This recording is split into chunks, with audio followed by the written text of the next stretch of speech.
Tucker Carlson likes to brand himself as a real man of the people. Politicians, big business, the media, they are all on the same side. Taking on the liberal elite. Now Democrats have become the party of the elite professional class. And standing up for everyday Americans. It's not a left-right thing, it's a ruling class versus everybody else thing. He wrote a whole book about how America's selfish ruling class is bringing the country to the brink of revolution. Division helps them maintain their power, even as it destroys our country. The Atlantic even called him the bow-tied bard of populism.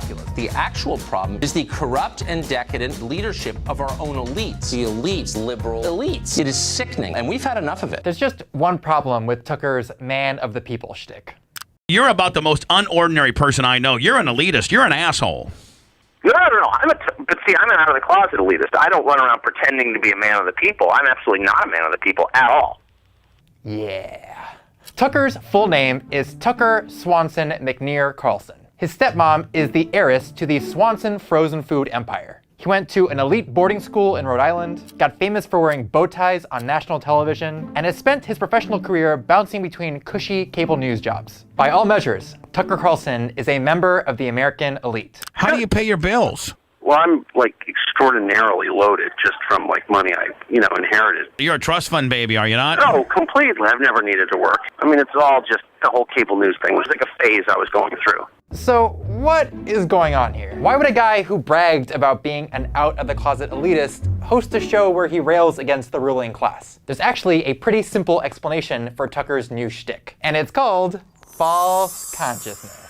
But see, I'm an out-of-the-closet elitist. I don't run around pretending to be a man of the people. The elites, to whom the rest of us mere plebes look on in awe. I'm absolutely not a man of the people at all. False consciousness is one of those phrases that grad students use to sound smart at parties. But essentially, it's a term in Marxist theory that describes when working class people are tricked into accepting their exploitation. So let's say you and your coworkers are feeling frustrated and start thinking of forming a union.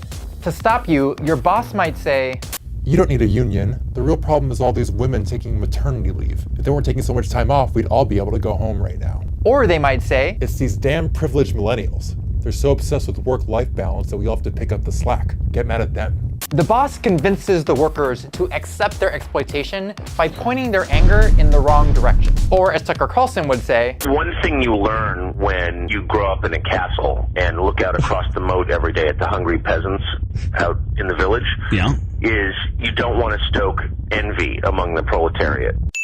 Thanks, Tucker. So how do you keep the hungry peasants in the village from storming the castle? Enter Tucker Carlson Tonight. The show that is the sworn enemy of lying, pomposity, smugness, and groupthink. Since it launched in 2016, Tucker's show has been a festival of false consciousness, bombarding viewers with an endless supply of culture war bullshit. Could transracial be the new transgender? What's upsetting about lady-specific Doritos? If yoga is racist, is hot yoga more racist? To be fair, this isn't unique to Tucker. Fox News' MO is using culture war stories to distract from right-wing economics. But what makes Tucker unique is how often he uses the language of anti-elitism while ignoring real exploitation. Take the 2017 Republican tax cuts, for example. It's the largest tax cut in the history of our country, and reform. Republicans spent months promising their tax cuts would help the middle class, including during several segments on Tucker's show. This is really about a middle-income tax cut. Okay. That, of course, turned out to be a scam. The overwhelming majority of those tax cuts went to corporate shareholders and CEOs. It's a giveaway to the very rich, permanent tax cuts for corporations, and almost nothing for the average person. So what was Tucker Carlson, populist hero, talking about the week that happened? Racist trees. In Palm Springs, California, city officials are planning to clear-cut a grove of tamarisk trees because they're racist. Ah, yes.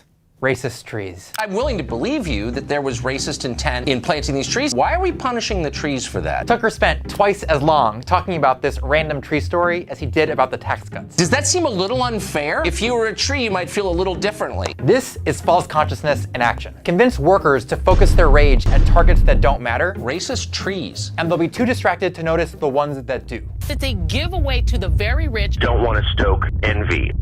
Tucker does this all the time. Last May, Congress rolled back regulations meant to stop Wall Street from creating another financial crisis. The financial institutions spent $200 million in lobbying. This is the kind of thing real populists hate. Big money rules and the needs of ordinary people gets ignored. But Tucker didn't mention the rollback once. Instead, he was dedicating multiple segments to a random dude who refused to move out of his parents' house, which Carlson saw as proof that millennials were too entitled. I think that probably does have something to do with the safe space movement. So just to recap, instead of talking about bank deregulation, we got one multimillionaire complaining to another multimillionaire about how millennials are too entitled. False consciousness. Amazing the country this is becoming. We're dedicated to chronicling it for you in all detail. Last February, Trump made it easier for lenders to give out predatory payday loans, which trapped working class people in cycles of debt they can't get out of. Many of these loans have interest rates of 400%. The move was a huge win for predatory lenders, who Democrats have been trying to regulate for years. This is a lobby that's extraordinarily powerful. They have members, and the members want results. But Tucker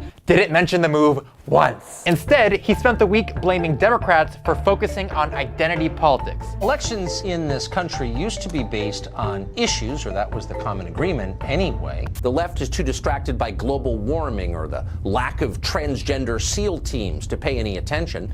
You spent 3 days on the racist tree story. False consciousness. Okay, last one. In May, House Republicans passed huge cuts to Medicare and Medicaid. This bill cuts taxes for massively high-income people by hundreds of billions and cuts the health care of low and middle-income Americans by hundreds of billions. If there was ever a time to get mad at the elite, this was it. I think this is one of the largest pure redistributions from poor to rich in one bill we've ever seen. But Tucker Swanson Carlson treated the whole thing like a big joke. The left has had a full psychotic break. Then he turned to the stories that really matter. Atheists getting rid of a park bench in Pennsylvania, Michael Moore saying something mean about Trump, and a random academic paper suggesting we should eat bug meat. When Al Gore starts serving crickets for lunch on his private jet, I'm in. The largest redistribution from poor to rich we've ever seen. Don't want to stoke envy.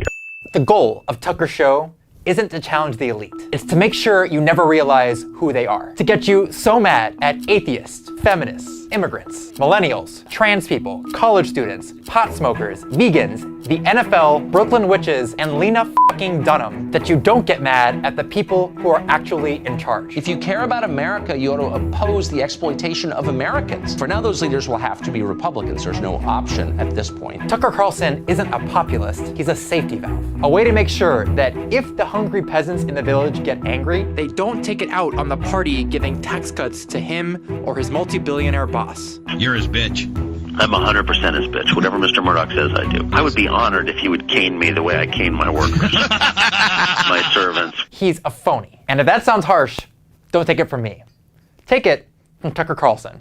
In 2003, talking about Bill O'Reilly, the man whose Fox News slot he would one day take over. I think there's kind of a deep phoniness at the center of his shtick, because it's sort of built on this perception that he is the character he plays. He is every man, this kind of, he's not right-wing, he's a populist, fighting for you against the powers that be. And that's great as a shtick, but I'm just saying the moment that it's revealed not to be true, it's over, right? Because the whole thing is predicated on the fact that he is who he says he is, and just nobody is that person, especially not someone who makes $1 million, or many millions a year.